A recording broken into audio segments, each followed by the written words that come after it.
చెరువుల్ని కబ్జా చేసిన వాళ్ల కోసమే హైడ్రా తీసుకొచ్చామన్నారు ముఖ్యమంత్రి రేవంత్ రెడ్డి. అక్రమ నిర్మాణాలను నేలమట్టం చేస్తామన్నారు. కబ్జాలపై వెనక్కి తగ్గేదే లేదని మరోసారి స్పష్టం చేశారు రేవంత్ రెడ్డి.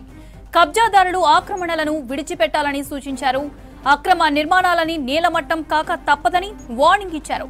FTL పరిధిలోని భవనాల కూల్చివేత బాధ్యత తనదేనన్నారు. పోలీస్ అకాడమీలో sub inspector passing out parade లో పాల్గొన్నారు సీఎం. జీవితకాలం కష్టపడి సంపాదించుకున్న ఫ్రిడ్జ్, టీవీ, మంచము, బట్టలు, కట్టుకున్న బట్టలతో సహా అర్ధరాత్రి పూట వాళ్ళ ఇళ్లకు నీళ్లు వస్తే తడిసి ముద్దయి అనాథలాక రోడ్డు మీద నిలబడాల్సిన పరిస్థితులు వచ్చినాయి.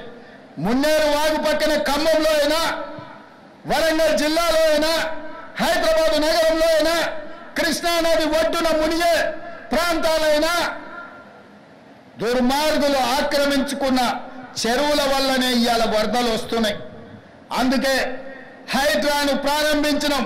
హైడ్రా స్పెషల్ టాస్కే ఈ చెరువులను ఆక్రమించిన వాళ్ళను చెరబట్టాలని, చెరబట్టిన వాళ్ళ నుంచి విడిపించాలని, అలాంటి వాళ్ళను అవసరమైతే చెరసాలకు తోలాలనేది నా ప్రభుత్వ విధానం.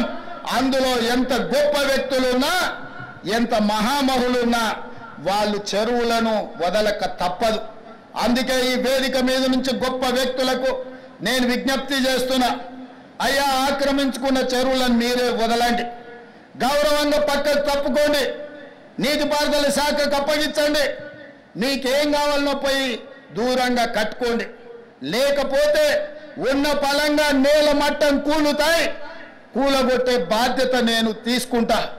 ఇవాళ FTLలో కానీ, బఫర్ జోన్లో కానీ, నాలాలలో అక్రమంగా నిర్మాణాలు ఏవైతే ఉన్నాయో వాటన్నిటినీ నిరభ్యంతరంగా మేము తొలగిస్తాం. మీరు ఎక్కడికి వెళ్ళినా, మీరు తాత్కాలికంగా కోర్టుల నుంచి ఏమన్నా తెచ్చుకున్నా న్యాయస్థానాలలో కూడా కొట్లాడి ఆ స్కేలను వెకేట్ చేయించి మీరు ఆక్రమణలు తొలగిస్తాం. ఇదే కాదు, ఇవాళ మూసి ఒకప్పుడు అనంతగిరి నుంచి వచ్చే కృష్ణానది జలాలకు ఒక ఆలవాలం. కానీ ఇవాళ కాలుష్యం అయిపోయింది. ఇవాళ మన బతుకులను చిందరవందర చేస్తున్నాయి. నల్గొండ జిల్లా రైతులు ఇవాళ ఏడుస్తున్నారు. హైదరాబాద్ నగరంలో నుంచి వచ్చిన కాలుష్యం నల్గొండ ప్రజలకు చేరుతుంది. అక్కడ పంటలు కూడా విషమయం అయిపోయినాయి. మా కోమటిరెడ్డి వెంకటరెడ్డి గారు పదే పదే నా దృష్టికి తీసుకొచ్చి నల్గొండకు వస్తున్న కాలుష్యాన్ని నియంత్రించండి, మూసిని ప్రక్షాళన చెయ్యండి అని. అందుకే కేంద్ర ప్రభుత్వ సహకారంతో మూసి ఆక్రమణలు తొలగించి మూసిని ప్రక్షాళన చేసి ఒక అద్భుతమైన మూసి రివర్ డెవలప్మెంట్ ఫ్రంట్ ను అభివృద్ధి చేసి పేదవాళ్ళకు అక్కడ వ్యాపారాలు చేసుకోవడానికి అవసరమైన అవకాశాలు కల్పిస్తాం. మరి ఇవాళ మూసి పరివాహక ప్రాంతంలో పేదలు ఆక్రమించుకొని ఉన్నారు. జిల్లాల నుంచి వచ్చి ఇల్లు కట్టుకొని ఉన్నారు. రూపాయి కూడబెట్టి గుడిసెలేసుకొని బ్రతుకుతున్నారు. వాళ్ళ పట్ల మానవత్వంతో వ్యవహరిస్తుంది ప్రభుత్వం. మూసి నాలలో ఉన్న శాశ్వత నివాసదారులు ఎవరైతే ఉన్నారో వాళ్ళందరికీ డబుల్ బెడ్రూమ్ ఇల్లు ఇచ్చే బాధ్యత ఈ రాష్ట్ర ప్రభుత్వం తీసుకుంటుంది. దాదాపుగా 11,000 మంది అక్కడ ఇల్లు ఉన్నాయి. ప్రతి వాడికి 11 కాదు, అవసరమైతే 12,000 మంది అయినా ప్రతి వాడికి డబుల్ బెడ్రూమ్ ఇల్లు ఇచ్చి వాళ్ళని ఆత్మగౌరవంతో బ్రతికేటట్టు ఈ ప్రభుత్వం పునరావాసం కల్పిస్తుంది.